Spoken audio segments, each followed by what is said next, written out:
Ce que je demande à la société, ce n'est pas de m'aider à mourir, mais c'est de nous aider tous à vivre. Je m'appelle Louis Bouffard, j'ai 26 ans, je suis à la fois auteur et conférencier. Avant cela, j'ai effectué des études de droit à la Sorbonne. Je suis atteint d'une maladie qui s'appelle la myopathie de Duchenne, et qui est une maladie qui touche l'intégralité des muscles et qui évolue petit à petit au cours du temps. J'ai perdu la marche à l'âge de 10 ans, j'ai perdu l'usage de mes bras à l'âge de 13 ans et depuis de nombreuses années, j'ai une assistance respiratoire la nuit et depuis quelques mois, j'en ai besoin aussi plusieurs heures en cours de journée. Le débat actuel sur l'assistance médicale à mourir qui a lieu au Sénat m'inquiète profondément car il donne la possibilité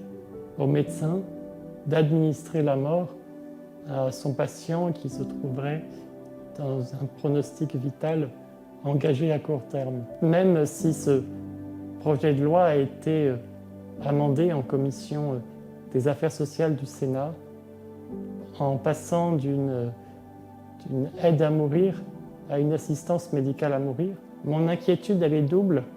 La première, c'est d'abord que ce sera les plus pauvres et les plus isolés qui auront d'abord recours à cette assistance médicale à mourir. Et la deuxième chose, c'est qu'un cadre strict avec des garde-fous ne tient pas très longtemps. C'est observable à l'étranger, comme au Canada et en Belgique. Et pour moi, c'est très grave et je ne peux l'accepter. Malgré ma maladie, la vie, elle est belle. Oui, malgré la maladie, eh bien, je veux vivre. Demain, il est possible que, avec ce texte, avec l'aide à mourir, je rentre dans les critères d'éligibilité. Et pour moi, c'est une grande inquiétude. Moi, j'ai une chance.